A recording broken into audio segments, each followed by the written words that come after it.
Hello and welcome जितने और शिक्षक साथियों जो बीपीएससी ट्री 2.0 का तैयारी करने वाले साथ ही साथ बीएसएससी पुलिस दरोगा तथा बीपीएससी 70 एवं किसी भी अन्य एग्जाम के लिए ये जो सेशन बहुत इंपॉर्टेंट है, क्योंकि अगर आप शिक्षक की तैयारी कर रहे हैं तो अगर आपका मान के चलिए पॉलिटी है तो ये सेशन आपके लिए बहुत इंपॉर्टेंट है। साथ ही साथ 40 नंबर का जो कॉमन पेपर होगा 6 से लेकर 12 में सब साथियों के लिए होगा, और उसमें भी जो है आपका 40 नंबर का टेस्ट सीरीज जो मैं करवा रहा हूँ इंपॉर्टेंट है। जैसे भूगोल का करवा रहा हूँ, इतिहास का, राजनीति शास्त्र का, अर्थव्यवस्था का, साथ ही साथ साइंस का भी करवाऊंगा, तो मोटा मोटी आपका हर सब्जेक्ट जो है कंप्लीट हो जाएगा। ठीक है, तो इसको आपको देखना है किस लिए, तो कॉमन प्रैक्टिस के लिए भी देखना है, और साथ ही साथ आपका रिलेटिव सब्जेक्ट जो जिसका होगा वो भी अच्छा हो जाएगा। तो सेशन को जरूर देखिए।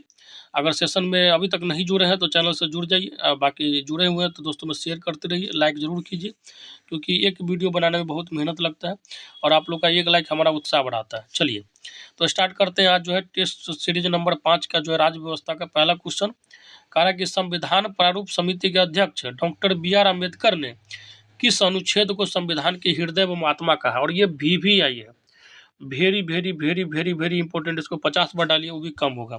तो किस अनुच्छेद को कहा है, तो अनुच्छेद 32 को कहा है। ठीक है, heart and soul of constitution कहा है। ठीक है, क्योंकि इस अनुच्छेद में 5 प्रकार के रीट का प्रावधान है। क्या 5 प्रकार के रीट का प्रावधान है? रीट का मतलब क्या हो गया, एक व्यवस्था आपको दिया गया जिसके तहत मान के चलिए आपको कोई अचानक से पुलिस आया और जो अपने जेल में लेके चला गया, तो आपको ये अधिकार है कि आप जो है कानून पे जो है उसके खिलाफ जो है कोर्ट में जा सकते हैं और अपने आप को जो दोष मुक्त प्रूव कर सकते हैं। इसी तरीके से और भी जो है 5 रीट है। तो इसलिए जो है इनको जो है संविधान का जो है हृदय में महात्मा का किसको, अनुच्छेद 32 को। चलिए आगे कह रहा है कि किसने कहा है राजनीति को मैं विवाद की एक सक्रिय प्रक्रिया समझता हूँ। तो ये हो जाएगा आपका ऑप्शन नंबर बी, एल लिप्सन ने। नेक्स्ट क्वेश्चन कह रहा है कि फ्रांस में स्वतंत्रता, समानता और भ्रातृत्व का नारा जो है कब बुलंद किया गया। और इस जो लाइन को आप रट लीजिएगा, ये अक्सर आपको देखने को मिलेगा। ठीक है, जहाँ देखिए स्वतंत्रता, समानता और भ्रातृत्व, ठीक है, तो आप समझ जाइएगा फ्रांस का जो है नारा है। तो कब जो है बुलंद किया गया था, तो ये हो जाएगा 1789 में। ठीक है, जो वहाँ पे जो स्वतंत्रता का चिंगारी जब धड़क रहा था उस समय। आगे कह रहा है कि किसने लिखा है कि स्वतंत्रता का अर्थ जो है बंधनों का अभाव है। तो ये हो जाएगा आपका option number A, Hobbes. Next question कह रहा है कि किसने कहा है मनुष्य स्वतंत्र रूप से जन्म तो लेता है लेकिन सभी जगह वह बंधनों से घिरा रहता है। तो ये जो कथन है आपका जो है महान जो है दार्शनिक रूसो का है। ठीक है, ऑप्शन नंबर डी हो जाएगा। कह रहा है कि मनुष्य इन जब जन्म लेता है वो तो फ्री रहता है, लेकिन जैसे ही धरती पे आता है थोड़ा भी उसके पास दिमाग होता है तो हमेशा क्या होता है, मोह माया से घिरा रहता है। आगे कह रहा है कि मौलिक अधिकार निलंबित किए जा सकते हैं किसके द्वारा। तो ये हो जाएगा आपका ऑप्शन नंबर बी, राष्ट्रपति के द्वारा, और वो भी आपातकाल की स्थिति में। ठीक है, मात्र 3 आपातकाल की स्थिति में जो है निलंबित किया जा सकता है, इसको ध्यान रखिएगा। कुछ और बात बता देता हूँ। भारत के जो राष्ट्रपति अनुच्छेद 20 और 21 को छोड़कर किसी भी मौलिक अधिकार को कम या समाप्त कर सकता है। अनुच्छेद 20 और 21 को जो है राष्ट्रपति भी नहीं कुछ कर सकता, इस बात को ध्यान रखिएगा, इस मौलिक अधिकार को। चलिए बाकी जो आपका अनुच्छेद 19 है, राष्ट्रपति के समय जब शासन लगता है तो उसको जो उस समय निलंबित किया जा सकता है। आगे कह रहा है कि भारत में सांप्रदायिकता के विकास का मुख्य कारण क्या है। तो ये हो जाएगा आपका ऑप्शन नंबर ए, अल्पसंख्यकों समूहों का शैक्षिक और जो है आर्थिक पिछड़ापन। जो यहाँ पे सांप्रदायिकता का मतलब हो गया एक तरीके से धर्म जात के मुद्दे पर जो है लड़ाई का माहौल हो जाना, वही उसी को सांप्रदायिकता बोला जाता है। चलिए नेक्स्ट क्वेश्चन कह रहा है कि उच्च न्यायालय के सेवानिवृत्त न्यायाधीश को वकील के रूप में काम करने की अनुमति नहीं होती है। तो इसका आंसर क्या हो जाएगा आपका ऑप्शन नंबर डी, उस उच्च न्यायालय में जिससे वह जो है सेवानिवृत्त हुआ, मतलब जहाँ से वो रिटायर हुआ वहाँ पे जो उसको फिर से न्यायाधीश नहीं बनने दिया जाएगा। साथ ही साथ मैं साथियों आप लोग को बताना चाहूँगा कि आप लोग का क्लास 9th-10th का जो सोशल साइंस और साइंस का PDF कंप्लीट हो चुका है, हिंदी और मैथ का भी PDF कंप्लीट हो चुका है। 6 to 8 में NCERT का आप लोग का सोशल साइंस और साइंस का PDF कंप्लीट है। 11-12 में आप लोग का सोशल साइंस का हिस्ट्री, ज्योग्राफी, पॉलिटी, इकोनॉमिक्स का PDF कंप्लीट है। तो जो भी साथी इच्छुक है, आप जो है थोड़ा भी सीरियस है तो 8375 82 18 05 पे जो है, हालांकि ये नंबर कमेंट बॉक्स में भी दिया गया है, डिस्क्रिप्शन बॉक्स में भी दिया गया है, आप इस पे जो है व्हाट्सअप मैसेज करके PDF ले सकते हैं। ठीक है, मिनिमम प्राइस रखा गया कितना, तो 100 रुपया। 8375 82 18 05 है, कमेंट बॉक्स में ये नंबर दिया गया। और कोई जो है आप जो सीरियस स्टूडेंट है उन्हीं के लिए है, क्योंकि आपको पता होगा कि इस बार थोड़ा कंपटीशन जो आप लोग का ठीक ठाक रहना है, और आपको पता है कि 100-200 रुपये से आप लोग का कुछ नुकसान तो नहीं है, लेकिन आप लोग जैसे ही पहला वेतन स्टार्ट कीजिएगा तो कितना रहेगा, 50,000 से ऊपर आएगा। ठीक है, तो इस मोह माया में फंसना नहीं है, बस आप कोर्स लीजिए जो भी लेना है और उसको तैयारी करना शुरू कर दीजिए। ठीक है, सबसे मेन इंपॉर्टेंट है कि तैयारी होना जरूरी है। एक बार सिलेक्शन हो गया जिंदगी फिक्स है। चलिए नेक्स्ट क्वेश्चन करा कि निम्नलिखित में से जो है किसका मिलान जो है सही नहीं है, बताइए। तो ये हो जाएगा आपका ऑप्शन नंबर डी, महिलाओं पर क्रूरता जो 1995, ये जो है आपका जो है गलत कर दिया है, गलत है। ठीक है, महिलाओं पर क्रूरता रोकने के लिए जो है आपका, तो ये जो क्वेश्चन दिया गया इसमें डी जो है गलत है। और इसका कारण क्या है, देखिए महिला पर क्रूरता को रोकने के लिए 1995 में एक्ट आया था, ये नहीं कि महिला पर क्रूरता करने के लिए, तो ये गलत हो जाएगा। ठीक है, ध्यान रखिएगा क्रूरता को रोकने के लिए, ठीक है, अत्याचार को रोकने के लिए। आगे कह रहा है कि निम्नलिखित में से कौन सा विषय जो है समवर्ती सूची का है। समवर्ती सूची का मतलब होता है ऐसा विषय जिसमें केंद्र और राज्य सरकार दोनों बैठ के जो डिसीजन लेती है। तो इसका आंसर क्या हो जाएगा आपका, ऑप्शन नंबर बी, आपराधिक मामले। ठीक है, इसको जो है केंद्र और राज्य सरकार दोनों कंट्रोल करती है। इसको ध्यान रखिएगा। जैसे एक जो है आपका पता होगा सुशांत सिंह राजपूत का केस आया था, तो बहुत ज़्यादा हाईलाइट हुआ था इस मुद्दा को। आपको पता होगा महाराष्ट्र में ये घटना हुआ था, तो महाराष्ट्र की सरकार जो इसको अपने एसआईटी होता है, ठीक है, स्पेशल टास्क फोर्स बोला जाता है इसको, एसआईटी जो है वो भी आईएएस ऑफिसर का ही टीम होता है और राज्य सरकार का टीम होता है। ठीक है, एसआईटी का गठन की थी, हालांकि उसके कंट्रोल से जब बाहर हो गया तो ये जो है आपको सीबीआई को दे दिया गया, सेंट्रल ब्यूरो ऑफ इन्वेस्टिगेशन, जो कि सेंट्रल के कंट्रोल में होता है। ठीक है, अब बिहार के भी आईपीएस गए थे, ठीक है, वहाँ पे जो है तहकीकात करने के लिए, विनय तिवारी नाम के जो थे, ठीक है, आईपीएस ऑफिसर जो है अभी समस्तीपुर में आईपीएस जो है वो है। ठीक है, हालांकि उनका प्रमोशन भी हो गया है। तो समझ में आ गया, आपराधिक मामला हो गया। अगर किसी राज्य में हो रहा है तो पहले जो है राज्य सरकार उस पर तहकीकात करेगी। जब राज्य सरकार के कंट्रोल से बाहर हो जाता है मामला, ठीक है, बहुत नेशनल इशू का बन जाता है, तो सीबीआई को सौंप दिया जाता है उसको तहकीकात करने के लिए। चलिए आगे कह रहा है कि ब्लॉक स्तर पर पंचायत समिति है, तो इसका आंसर क्या हो जाएगा, बताइए। ऑप्शन नंबर बी हो जाएगा, प्रशासनिक प्राधिकरण। ठीक है, ध्यान रखिएगा। आगे कह रहा है कि निम्नलिखित में से कौन एक सुमेलित नहीं है, तो इसका आंसर क्या हो जाएगा आपका, ऑप्शन नंबर डी, अनुच्छेद 29 जो है आपका, ठीक है, अल्पसंख्यक क्या करा, अनुच्छेद 29 जो है शिक्षण संस्थाओं की स्थापना और प्रशासन करने का अल्पसंख्यकों का जो है वर्गों का अधिकार, ये जो है आपका सही सुमेलित नहीं है। अनुच्छेद 29 में जो है आपका अल्पसंख्यक के बारे में ही है, लेकिन उसमें जो है आपको ये जो बताया गया कि आप जो है किसी भी जो है संस्थान में जो है आप पढ़ लिख सकते हैं, लिपि और संस्कृति जो सीख सकते हैं। ठीक है, ये इसलिए इसमें जो है आपका जो थोड़ा गलत दिया गया, हालांकि अनुच्छेद ये बाकी सब सही है, इसको ध्यान रखिएगा, सारा का सारा इंपॉर्टेंट है। अनुच्छेद 23 जो है ये बताता है कि मानव के साथ जो है दुर्व्यवहार और बलात्श्रम को नहीं रोका जाए। 24 जो है कि कल कारखाना में 14 साल से कम बच्चे को जो है काम नहीं करना दिया जाए, और ये मौलिक अधिकार है। ठीक है, अगर इसके विरुद्ध में कोई जाता है और वो जो है कोर्ट में चला गया तो उसको जो है सजा हो सकता है। चलिए आगे कह रहा है कि पंचायती राज्य विषय निम्नलिखित में से किस सूची में है, तो आपको पता होना चाहिए ये जो है राज्य सूची के अंतर्गत आता है, स्टेट के जो है जुरिस्डिक्शन में आता है। ठीक है, 73वें संविधान संशोधन के द्वारा जो है आपका, ध्यान रखिएगा, बहुत पूछा जाता है, ये पंचायती राज आया था व्यवस्था।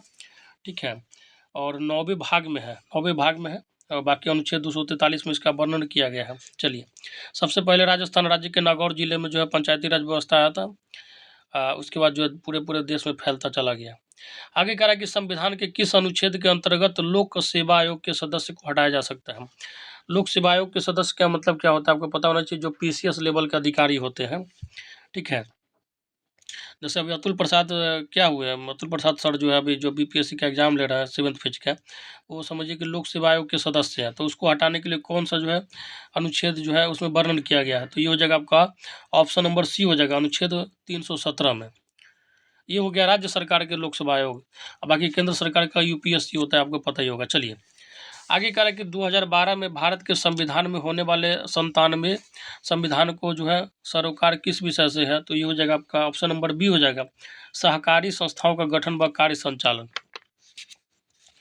नेक्स्ट क्वेश्चन कह रहा है कि निम्नलिखित में से कौन जो है भारत के उपराष्ट्रपति का निर्वाचन करता है, तो इसका आंसर क्या हो जाएगा आपका, ऑप्शन नंबर ए हो जाएगा। ठीक है, केवल 1 और 2 होगा, लोकसभा के सदस्य और राज्यसभा के सदस्य दोनों जो है मिलकर क्या करते हैं, उपराष्ट्रपति का जो है निर्वाचन करते हैं।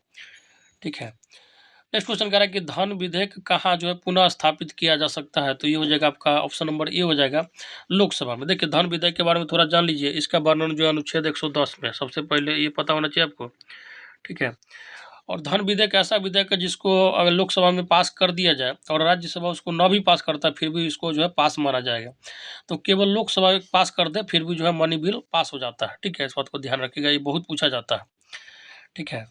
चलिए आगे कह रहा है कि लोकसभा और राज्यसभा की संयुक्त बैठक किसके द्वारा आहूत की जाती है, मतलब बुलाई जाती है, तो ये हो जाएगा राष्ट्रपति के द्वारा। इसको ध्यान रखिएगा, देखिए संयुक्त बैठक जब बुलाना हो तो राष्ट्रपति को बुलाना पड़ता है, ठीक है। राष्ट्रपति बोलते हैं कि आ जाओ चलिए मीटिंग करते हैं, लेकिन अध्यक्षता पूछा जाए कि उस मीटिंग का अध्यक्षता कौन करता है, तो वो करता है लोकसभा का स्पीकर, जिसको लोकसभा का अध्यक्ष बोला जाता है। नेक्स्ट क्वेश्चन कह रहा है कि निम्नलिखित में से कौन जो है संवैधानिक कॉन्स्टिट्यूशनल अथॉरिटीज प्राधिकरण है, नीचे दिए गए कोड से सही उत्तर का चयन करना है। तो इसका आंसर क्या हो जाएगा आपका, ऑप्शन नंबर बी हो जाएगा, ठीक है। 1 2 3 राज्य निर्वाचन आयोग मतलब स्टेट इलेक्शन कमीशन, राज्य वित्त आयोग मतलब स्टेट जो है फाइनेंस कमीशन, ठीक है। और उसके बाद जो है आपका जिला पंचायत, ये सब क्या है, तो ये हो जाएगा जो है आपका क्या हो जाएगा संवैधानिक जो अथॉरिटी है, ठीक है। इस बात को ध्यान रखिएगा। राज्य जो निर्वाचन अधिकारी जो है, देखिए आयोग जो है आपका कॉन्स्टिट्यूशनल बॉडी, लेकिन अधिकारी जो है कॉन्स्टिट्यूशनल नहीं है, ठीक है, ध्यान रखिएगा। चलिए आगे कह रहा है कि निम्नलिखित में से किसकी संस्तुति पर भारतीय संविधान में मूल कर्तव्य शामिल किया गया, और बहुत इंपॉर्टेंट क्वेश्चन है, ठीक है, ध्यान रखिएगा।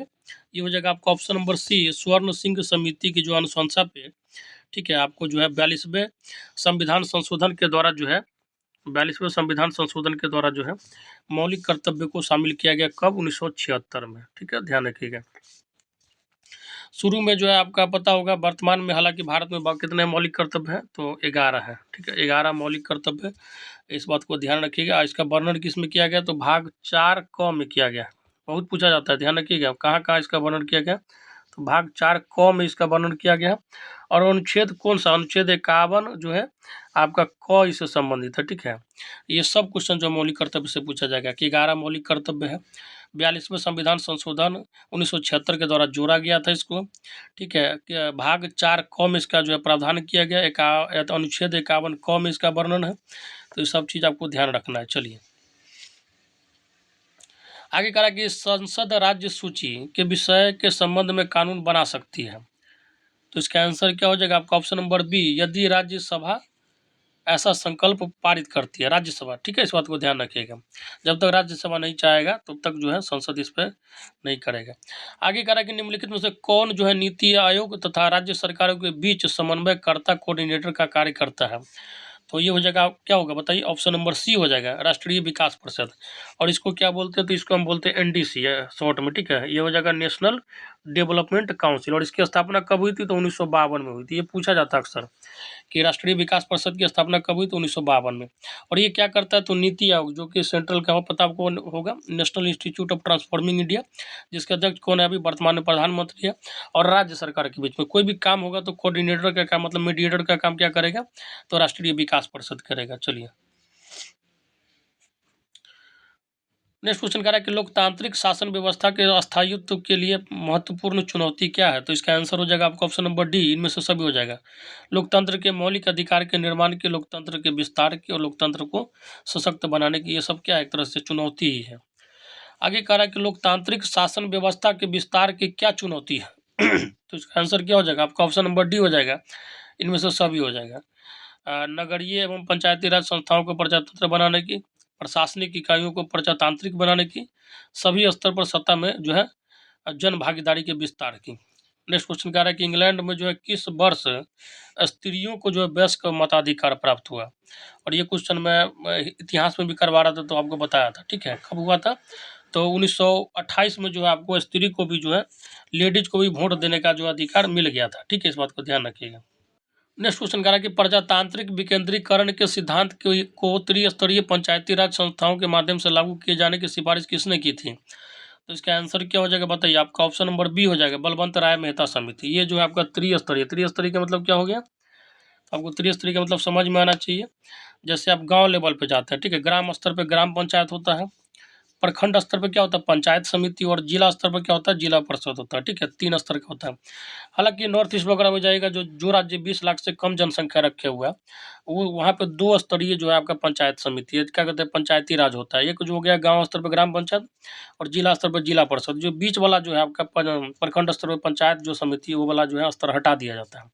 और वो कब आया था, तो अशोक मेहता समिति के सिफारिश पे आया था। चलिए आगे करा कि पंचायती राज संस्थाओं का संवैधानिक दर्जा किस संविधान संशोधन से प्राप्त हुआ है, तो 73वां ध्यान रखिएगा। देखिए पंचायती राज आया 73वां संविधान संशोधन से, और जो है नगर वाला जो आपका पंचायत होता है वो 74वां से आया था। इस बात को ध्यान रखिएगा, ये भी बहुत पूछा जाता है। ठीक है, चलिए इसके बाद जो है नेक्स्ट क्वेश्चन करा कि पंचायती राज संस्थाओं के कितने स्तर है, तो नॉर्मली जो कितने स्तर है, तो ये आपका जो है 3 स्तर है। ठीक है, ग्राम स्तर पे ग्राम पंचायत, पंचायत स्तर पर पंचायत समिति, और जिला स्तर पर जिला परिषद। नेक्स्ट क्वेश्चन करा कि कितनी जनसंख्या पर ग्राम पंचायत का गठन किया जाता है, तो इसका आंसर क्या हो जाएगा आपका, ऑप्शन नंबर सी, 7,000 की जनसंख्या हो। 7,000 अगर जनसंख्या हो, मान के चलिए एक ही गांव का जनसंख्या 7,000 हो गया, तो जरूरी नहीं है कि उसको उस पंचायत में दूसरा गांव तीसरा गांव ले आओ। 7,000 हो गया मतलब वहाँ पे जो है आप मुखिया का चुनाव करा सकते हैं। ठीक है, कोई उस गाँव का एक मुखिया हो सकता है। नेक्स्ट क्वेश्चन करा कि किसने कहा था कि संसदीय लोकतंत्र का अर्थ है एक व्यक्ति और एक मत, तो किसने कहा था बताइए, तो इसका आंसर क्या हो जाएगा बताइए, तो इसका आंसर हो जाएगा आपका ऑप्शन नंबर सी हो जाएगा, डॉक्टर BR अम्बेडकर ने। ठीक है, और संविधान सभा के प्रारूप समिति के अध्यक्ष कौन थे, तो डॉक्टर BR अम्बेडकर थे, ध्यान रखिएगा। आगे करा कि गुट निरपेक्षता का मूल रूप से क्या अभिप्राय है, तो गुट निरपेक्षता का मतलब क्या होता है, ये आपको पहले समझ में आना चाहिए। तो ये होता है आपका शक्ति गुटों के प्रति जो है तटस्थता। ठीक है, इसके बारे में थोड़ा बहुत जान लीजिए। इसका जो है पहला बैठक जो है जवाहरलाल नेहरू के समय में हुआ था, बेलग्रेड में हुआ था। ठीक है, बेलग्रेड में हुआ था, ये पूछा जाता है कब हुआ था, 1961 में जवाहरलाल नेहरू इसमें शामिल हुए थे। ठीक है, गुट निरपेक्ष आंदोलन जो है जवाहरलाल नेहरू के प्रयास का पहला फल था, जो शीत युद्ध के दौरान दोनों पक्षों के प्रति जो है तटस्थ रहते हुए अपने विकास के लिए दोनों पक्षों को जो है सहयोग देना था। मतलब किसी के प्रति जो है अपना जो विचार न व्यक्त करना है। ठीक है, जैसे युद्ध हो रहा है तो आपको जो है न्यूट्रल रह के जो है सहयोग करना है, यही इनका जो है मेन लक्ष्य था इसका, गुट निरपेक्षता का। आगे करा कि स्वतंत्रता को किस प्रकार सीमित किया जा सकता है, तो ये हो जाएगा आपका ऑप्शन नंबर बी, विधि के द्वारा। नेक्स्ट क्वेश्चन कह रहा है कि स्विस संघीय सभा के 2 चेंबरों को क्या कहते हैं, तो इसका आंसर क्या हो जाएगा आपका जो है जो ऑप्शन दिया गया उसमें से कोई नहीं होगा। ठीक है, ऑप्शन नंबर डी हो जाएगा। 2 चेंबर है उसको क्या कहते हैं, तो एक हो जाता है आपका जो है क्या होता है बताइए, एक हो जाता है आपका जो है नेशनल काउंसिल हो जाता है। ठीक है, एक जो है आपका जैसे भारत में क्या है लोकसभा राज्यसभा है ना, तो वहाँ पे जो है एक हो गया आपका नेशनल काउंसिल हो गया। ठीक है, और दूसरा क्या हो जाता है, तो दूसरा आपका हो जाता है जो है फेडरल असेंबली होता है। ठीक है, फेडरल असेंबली हो जाता है, ध्यान रखिएगा। चलिए बाकी जो है आपको पता होगा सीनेट जो है आपका कहाँ का हो जाता है, तो अमेरिका का हो जाता है। सीनेट जो है अमेरिका की संसद को, ठीक है, अमेरिका की संसद को कांग्रेस, ठीक है, हाउस ऑफ रिप्रेजेंटेटिव बस सीनेट के नाम से जानते हैं। ब्रिटेन के संसद को parliament, house of Commons house of common के नाम से जानते हैं। चलिए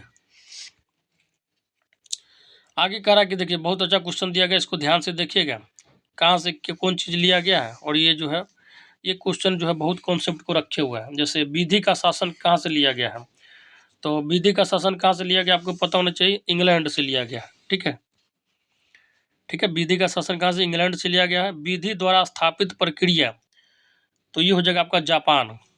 ठीक है, राष्ट्रपति के विचारार्थ राज्यपाल द्वारा विधेयक सुरक्षित रखना, तो ये हो जाएगा आपका कनाडा से। ठीक है, और विस्तृत उभयनिष्ठ सूची जो है हो जाएगा आपका, ये हो जाएगा आपका जो है ऑस्ट्रेलिया से। उभयनिष्ठ सूची का मतलब हो गया समवर्ती सूची के बारे में बात कर रहा है। ठीक है, तो ये कहाँ से हो गया आपका ऑस्ट्रेलिया से। तो इसका आंसर क्या हो जाएगा आपका बताइए, ऑप्शन नंबर डी हो जाएगा। नेक्स्ट क्वेश्चन कह रहा है कि भारतीय संविधान में कितने आर्टिकल्स, आर्टिकल का मतलब होता है अनुच्छेद, तो भारतीय संविधान में जो आर्टिकल 400 से अधिक है, लगभग 465 के करीब जो है पहुंच चुका है। हालांकि जुड़ते रहता है, बढ़ते रहता है सब चीज़। ठीक है, बाकी आपको जो है पता होना चाहिए और भी चीज़। ठीक है, शुरू में अनुच्छेद की संख्या कितनी थी, तो 395 थी। ठीक है, और उसके बाद जो अनुसूची कितना था शुरू में, और शुरू में अनुसूची कितना था 8 था, 8 अनुसूची था, अभी हालांकि बढ़ के 12 हो गया, ठीक है, इस बात को ध्यान रखिएगा। चलिए, भाषा कितना था शुरू में संविधान जब बना था तो 14 था, अभी 22 हो गया है। आगे जो है फिर से दिया गया कूट है, मिलाना है, अनुच्छेद दिया गया और उसका जो है उससे रिलेटेड है। जैसे अनुच्छेद जो 54 जो है किससे संबंधित है, अनुच्छेद 54 जो है आपका भारत के राष्ट्रपति के निर्वाचन से जो है संबंधित है, ठीक है। दूसरा जो हो गया आपका जो है अनुच्छेद 75 जो है प्रधानमंत्री और मंत्रिपरिषद की जो है नियुक्ति से है, ठीक है।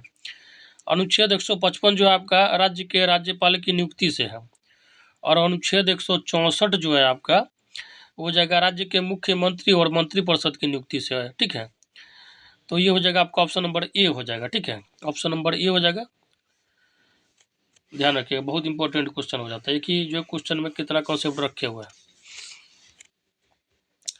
नेक्स्ट क्वेश्चन जो है फिर से आपका मैच द कॉलम का आ गया है, ठीक है, और इसको ध्यान से सुन लीजिए क्योंकि ये जो है आपका बहुत काम का चीज़ है ये। जैसे भाग 9 में किसका वर्णन किया गया है, तो आपको पता होना चाहिए पंचायत का वर्णन किया गया, ठीक है। भाग 9 में आपको किसका है, पंचायत का वर्णन है, ठीक है। भाग 8 में किसका वर्णन है, भाग 8 में किसका वर्णन है बताइए, तो भाग 8 में जो है आपका संघ क्षेत्र का वर्णन है, ठीक है, ऑप्शन नंबर 1 हो जाएगा। नेक्स्ट कह रहा है कि भाग 4A में किसका वर्णन है, तो मूल कर्तव्य क्या है, ठीक है, मैं पहले ही बता चुका भाग 4A में, और अनुच्छेद 51 क बोल सकते हैं, ये कभी लिखा रहता तो उसमें मूल कर्तव्य का वर्णन है। और भाग 9A, देखिए 9 में आपका क्या है, 9 में सिंपली बोला जाए तो आपको क्या है, तो वो जगह पंचायत है। भाग 9 में क्या है, पंचायत, और भाग 9A में क्या है, तो 9A में नगर पालिका है, ठीक है, तो ध्यान रखिएगा इस तरीके से। चलिए, तो आपका आंसर क्या निकल के आ जाएगा, आपका ऑप्शन हो जाएगा ऑप्शन नंबर ए, ठीक है। बहुत बेहतरीन क्वेश्चन है, और पॉलिटी का एक तरह से समझिए सार सब है, ये सब पूरा जो है एक जगह समरी करके रखा गया है। चलिए, नेक्स्ट क्वेश्चन कह रहा है कि न्यायालय जो है उपधारित कर सकता है कि अपराध गठित करने वाला कोई कृत्य अस्पृश्यता के आधार पर किया गया था यदि ऐसा अपराध डैश के संबंध में किया गया है, तो ये हो जाएगा आपका ऑप्शन नंबर ए, अनुसूचित जाति के सदस्य। अस्पृश्यता का मतलब होता है छुआछूत।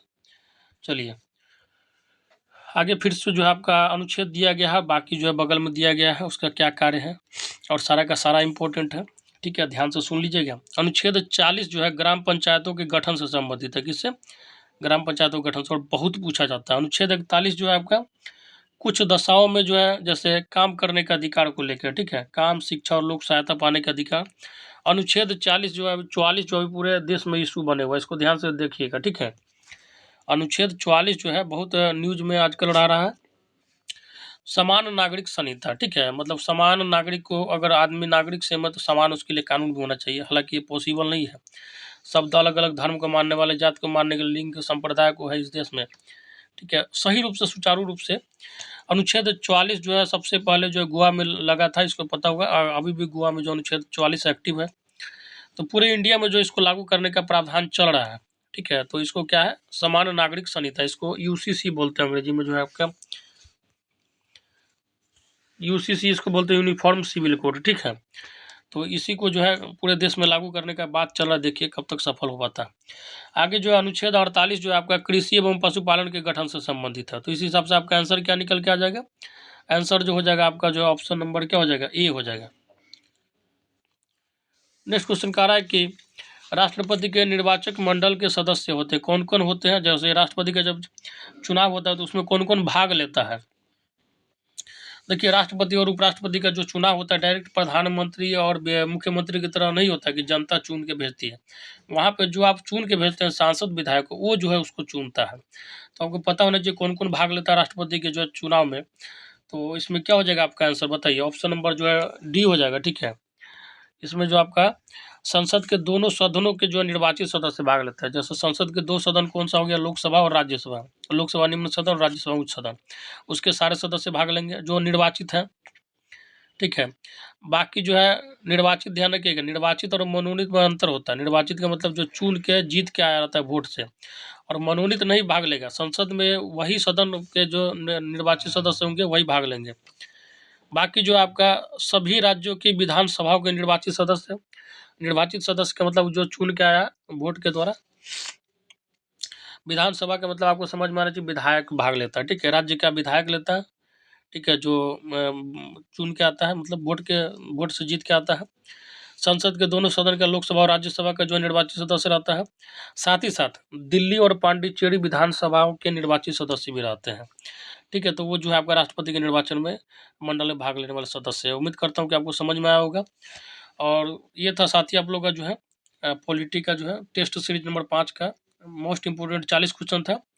और मैं फिर से बोलना चाहता हूँ, अगर आप लोग को पीडीएफ चाहिए तो आप जो है इस नंबर पे जो मैसेज कर सकते हैं, 8375 82 18 05 है, ठीक है। मैं फिर से एक बार कर देता हूँ, इसको इरेज करके बढ़िया से लिख देता हूँ। 8375 82 18 05। कमेंट बॉक्स में हालांकि नंबर ये दिया गया है, और आपको डिस्क्रिप्शन बॉक्स में भी है, चैनल के अबाउट सेक्शन में भी है, तो आप कहीं से ले सकते हैं। और आपको क्लास 9 10 का सोशल साइंस का पीडीएफ कंप्लीट है, हिंदी का पीडीएफ कंप्लीट है, मैथ्स का कंप्लीट है।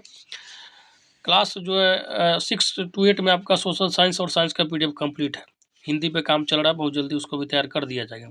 11 12 का आपका लोग का सोशल साइंस का पीडीएफ कंप्लीट है। साथ ही साथ जो आपका 40 नंबर का कॉमन प्रैक्टिस होगा वो मैं यूट्यूब पे करवा ही रहा हूँ। मतलब सब सब्जेक्ट से 40 क्वेश्चन करवा रहा हूँ, तो आप उसको तैयारी कर लीजिए, तो इससे ही आपका 40 नंबर का कॉमन पेपर का तैयारी हो जाएगा। तो आपका जो रिलेटिव सब्जेक्ट 80 नंबर का, उसके लिए जो है आप पीडीएफ ले सकते हैं, ठीक है। तो बाकी जो है अपना तैयारी करते रहिए, क्योंकि ये जो है एग्ज़ाम आपको पता है कभी भी आपका नोटिफिकेशन गिर सकता है, और मुश्किल से 1 महीना का भी समय नहीं दिया जाएगा। ये तय है, क्योंकि इलेक्शन सर पे है, और सरकार किसी तरीके से, जिस तरीके से रिजल्ट निकाली बीपीएससी 7 फेज का 2 दिन में ज्वाइनिंग हुआ, उसी तरीके से आप लोग का जो एग्ज़ाम होगा ज्वाइनिंग होगा, ठीक है। तो सीरियस जो होंगे उसी का सिलेक्शन होगा। तो जो है 50 100 200 500 का मुँह माया नहीं देखना है आप लोग जो है, क्योंकि एक बार कमाइएगा तो 60,000 70,000 का वेतन आएगा आपको। तो छोटा-छोटा की चीज़ के चक्कर में बड़ा चीज़ नहीं खोना है, बस आप जो है पढ़ाई शुरू कीजिए और सीरियस होके पढ़िए। धन्यवाद।